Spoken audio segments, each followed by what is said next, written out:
Warahmatullahi wabarakatuh. Saudara Mentua, Bapak Horonyo, katanya kita bahas dan diskusi soal harusnya partai politik yang dipimpin oleh para pemuka agama di Aceh. Oleh karenanya di sini kakak mau undang salah satu tokoh pers, pengamat politik dan juga salah satu pimpinan partai politik. Beliau adalah Bang Hamdan, mantan sekretaris PUI Aceh. Assalamualaikum Bang Hamdan. Waalaikumsalam. Nya Bang Hamdan, jadi nya ulun kaitannya pakon harus partai politik dipimpin oleh ulama harusnya ada Aceh. Karena naci udah pegang-pegang bahwa partai politik nyekaruh para ulama dengan punya kalah dan gimana pendapatnya? Pertama perlu kita luruskan bahwa Aceh secara khusus dan Indonesia secara umum itu negara yang tidak dijajah oleh negara luar, baik Belanda dan Jepang. Dan pada waktunya penjajah sengaja mematikan potensi politik, terutama potensi kepemimpinan politiknya pada para ulama. Dan di Aceh secara ringkas Tuan sampaikan bahwa kepemimpinan politik termasuk kepemimpinan perang Aceh setelah kerajaan Aceh diekspansi oleh Belanda pada Maret 18 Juli yang terus-menerus di tangan ulama, baik pimpinan politik sipil maupun pimpinan perang. Kita kala dikunci di Jero itu seorang ulama, dikunci di Tangerang itu seorang ulama, dan seluruh pimpinan perang yang dikasyahid yang berhasil dicatat misalnya itu semua ulama, sampai terakhir pimpinan penjajahan Jepang itu makam Bogor di kawasan Aceh Utara dulu, di kawasan Biring. Dilempiki ada upaya-upaya dari pihak tertentu untuk memadamkan perpolitikan, dan alhamdulillah pada waktu yang berbahagianya, pada saat yang tepat ulama Aceh sudah bangkit untuk menyusun barisan dalam sebuah partai politik, karena kami sadari bahwa seluruh masalah atau tatanan negara itu harus diatur dengan partai politik dan diatur oleh partai politik, dan selamanya kaji pengalaman dengan para ulama.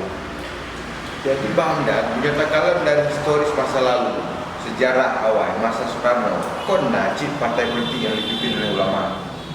Naci.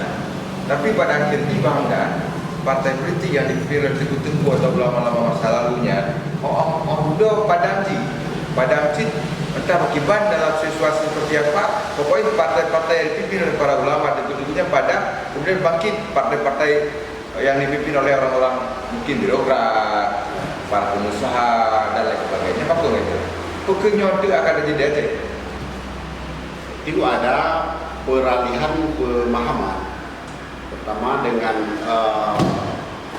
pemahaman yang dicoba taati untuk dipisahkan antara negara dengan agama.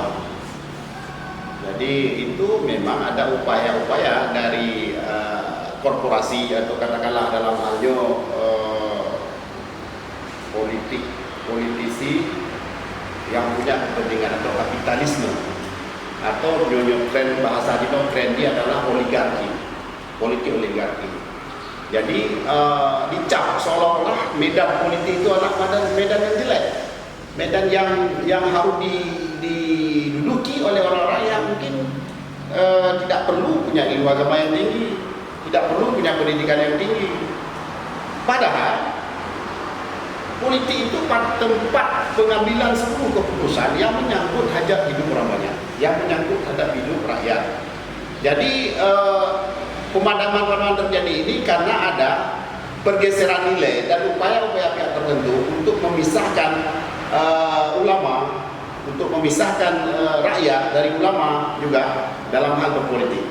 Sehingga karena politik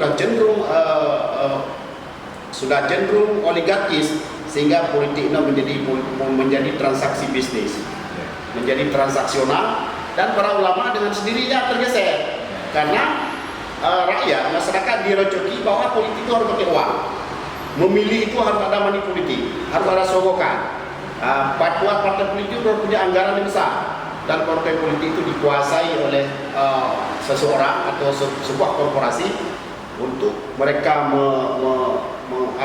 untuk mereka mewarnai, kita bilang dalam arti negatif, perpolitikan negeri, pemegang kekuasaan, dan mengatur segala pengambilan keputusan. Nah, oleh karenanya Bang Hamdan, kira-kira itu konsep daripada partai politik yang dipimpin oleh ulamanya, konsep itu sehingga yakin bahwa partai yang didirikan ulamanya akan bertahan di Aceh untuk masa yang akan datang. Itu hampir terjadi lagi masa-masa yang lalu. Lagi kapan dipimpin oleh ulama-ulama di tingkat nasional dari masa Soekarno dan itu kanali. Yang itu konsep di Aceh sehingga akan bertahan. Kita sedikit mengulangi bahwa memang kekuasaan itu sebenarnya bukan berhenti sendiri, sengaja dihentikan. Misalnya lagi pembuaran Masyumi itu dilakukan oleh Soekarno oleh kekuatan-kekuatan politik pada waktu itu komunis. Jadi partai yang berbasis agama itu memang sengaja dianaktirikan, dikerdilkan, sehingga orang tidak tertarik, dan bahwa politik itu harus penuh dengan uang, dengan money politik. Jadi ini mungkin agak sulit, tapi harus dilakukan oleh para ulama yang sudah sepakat membentuk PASMI, karena PASMI terbentuk itu dari sebuah keprihatinan melihat kondisi politik secara umum baik di Aceh dan secara nasional yang sangat oligarkis, sangat transaksional, dan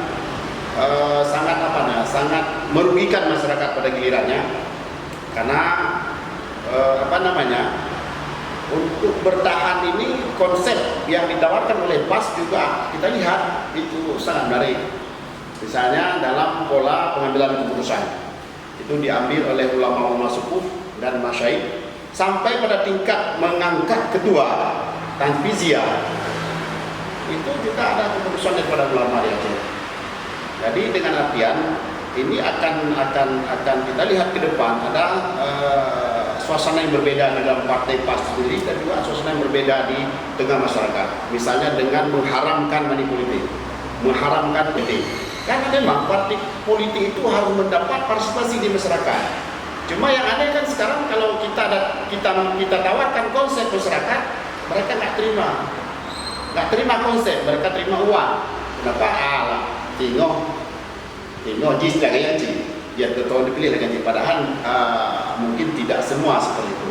Dengan ada pengaturan di PAS ini yang sedemikian rupa melibatkan ulama dalam berbagai pengambilan keputusan strategis, termasuk juga mungkin pengambilan keputusan teknis di Dewan ke depan, dunia kepemilikan di Aceh ini saya yakin akan bergeser dari money politik menjadi benar-benar politik nilai dan yang menguntungkan masyarakat keseluruhan yang dicita-citakan untuk kemakmuran rakyat.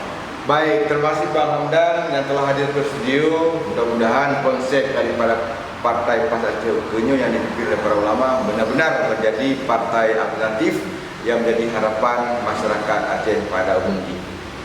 Semoga perjumpaan kita hari ini merupakan perjumpaan yang bakal akan ada perjumpaan-perjumpaan yang lainnya dengan tema-tema yang berbeda, tetap dalam konteks PAS Aceh menjadi partai alternatif bagi orang Aceh masa yang akan datang. Baik, terima kasih Bang Hamdan. Assalamualaikum warahmatullahi wabarakatuh. Waalaikumsalam.